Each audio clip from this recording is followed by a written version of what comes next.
made $26 million investing in Solana meme coins. Imagine you could go and play football from your living room. So you dive into a pre-sale, you put your hard-earned money into it, and then within a month, that project is no longer.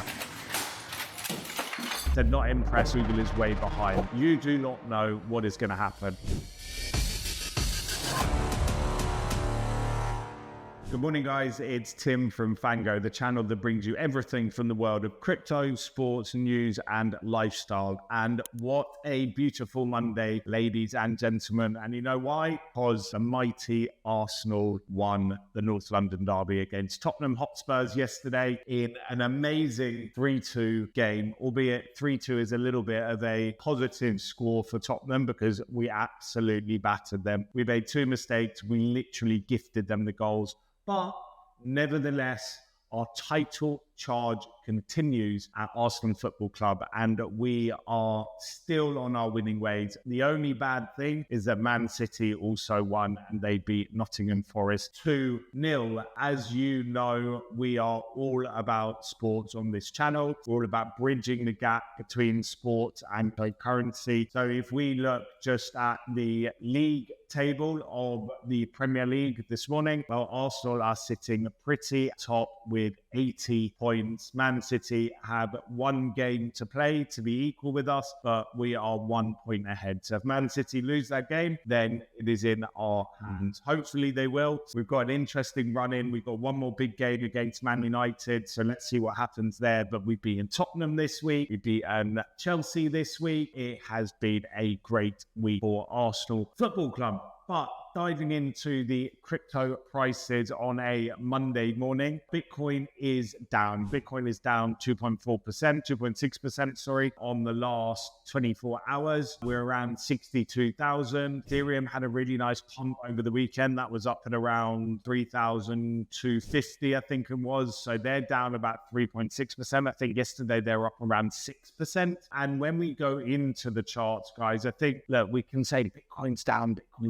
We can get really worried, but I mean, look, we've just been going sideways now since, well, really, if we go back to here, February the 28th, we've really just been going through this range. But an area to really look at here, guys, is look, there's just no volume here. Like there is, like these sell-offs are just really pathetic and no big sell-offs. So we are just going sideways, and we kind of see this a little bit after the halving anyway. It gets a little bit boring. Nothing's happening. Everyone's kind of seeing where the next move is going to go to. So for me, there's not a huge amount to be concerned around. I think we will just pump back up around this week. I think we will hit the 66 mark. There's like a fair value gap really between kind of 64 and 66 that I think will be filled this week. So if you're a trader, this is an area that I'm looking at quite heavily. And if we go into the sports sector, well, the market is 2.8 billion, about $138 million of trading volume. Flow is sitting at 1.3, Chile's sitting at 1 billion, and then we drop down to sweat economy at 72 million. Speaking of sports, speaking of Man City as well, Man City had two big announcements last week, both very, very similar, which I found a little bit strange. First one was the announcement of their free NFT drop with OKX, who's one of their main sponsors. And the second was the announcement of a new partnership with Quid. Now, Quid is an Animoca brand, and Man City today announced a new multi-year partnership with Quid, one of the world's leading digital collectible platforms. Now, I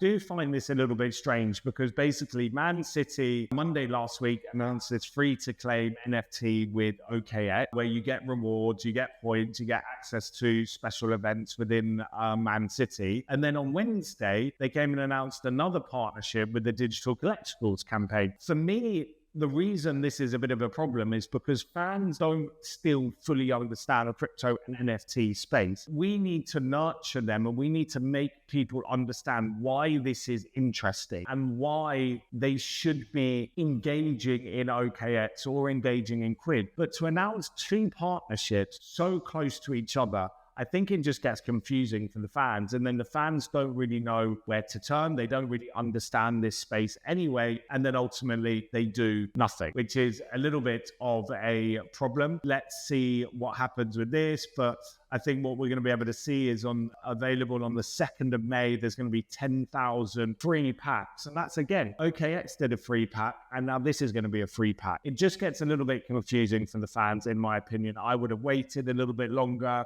and I would have actually put a little bit more education behind the OKX one, get that done, get that really hyped up, and then being able to announce this off the back of the OKX announcement. However, it is another crypto brand. We're going to see more and more crypto brands coming into the sports space as our price continues to go higher and higher. As the halving happens, I think the price of Bitcoin is going to happen, and that money is going to flow into the wider crypto market, and then we're going to see more sports brands engaging with crypto brands. Now, back to Dubai. So Token at 2049 happened in Dubai a couple of weeks ago now. Probably seems like a distant memory to many, but we had over 10,000 attendees. Now, during that week, Dubai had the worst rainstorms it's had in 75 years. Roads were flooded, events were cancelled. There was major disruption in the region. However, amazing to see that Token 2049 had outstanding success. I think this was the highest attendees that they've had, and it really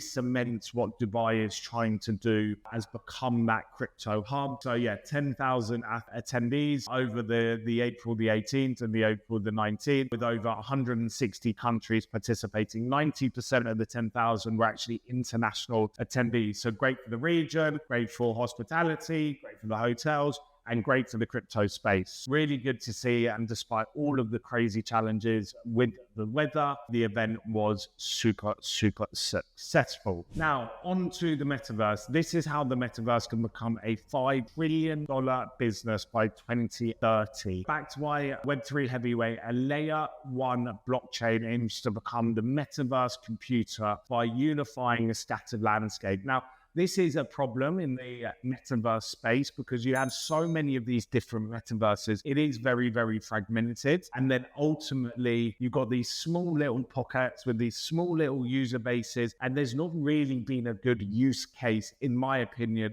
in the metaverse space. So Somnia is looking to bring together all of those fragmented ecosystems into one metaverse. Now, if they do that, then that is fantastic. But I think for them to be able to do that, they actually have to really create some sort of product that actually people really want and that people are going to come back and people are going to engage in. And I don't quite see that yet. In this article, it doesn't talk about how they're going to unite all of this fragmented world. Just bringing together fragmented elements and putting it in one without still having a reason to drive people to that metaverse, you're still going to have the same problem and you're just going to have a barren wasteland, in my opinion. Be interesting to see what happens with Somnia. And moving on to Google. So Google has dived into the Web3 world, which has launched a little bit of a crypto debate. So Google Cloud recently launched its Web3 portal with testnet tools and blockchain data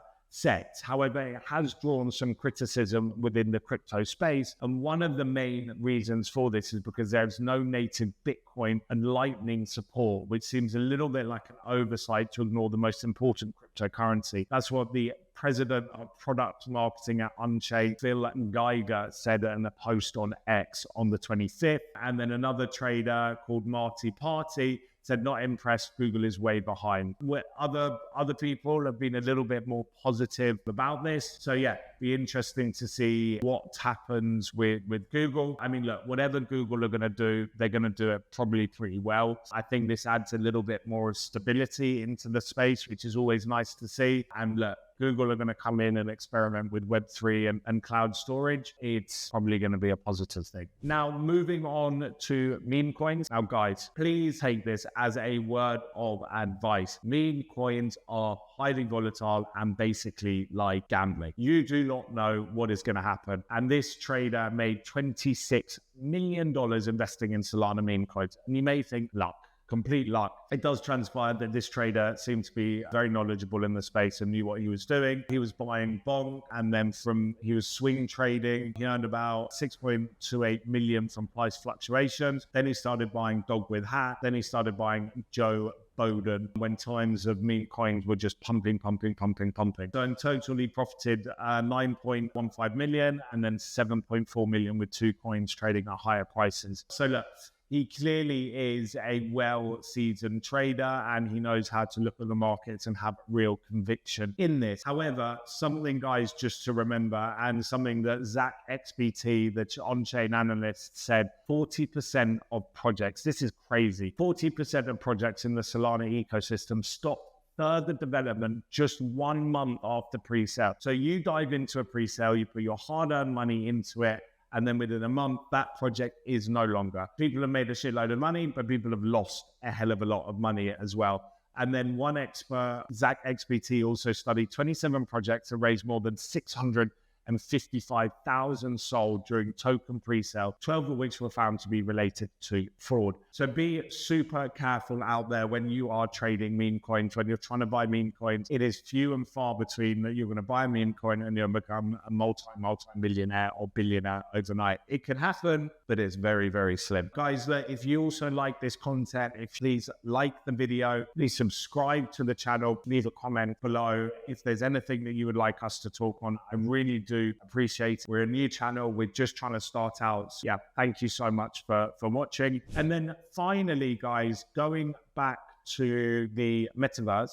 So Disney announced, and I saw this story a while ago, but I just wanted to bring it back to why the metaverse could have good reason. And Disney have made a metaverse a physical playground. So YouTube star and Ultimate star MKBHD tested the device using a game to control his leg and the force. So basically, it's a mat that you can put down in your house. You can walk on it and you are walking in the metaverse. You can move your hands about and you move your hands about in the metaverse as well. Now, this is kind of cool. Like this, I see really being able to take off and really drive people into the metaverse. If you can literally play and literally be moving around and then you're seeing yourselves in that metaverse, you can do that at home, then that's kind of super cool. I think these are the type of projects we want to see that really then are able to bring people together in the metaverse. So as you can see, put a chair and allowed him to fling himself around the device using a PlayStation. Imagine you could go and play football from your living room, just moving around in the little space here. I think this is pretty cool, and I think this could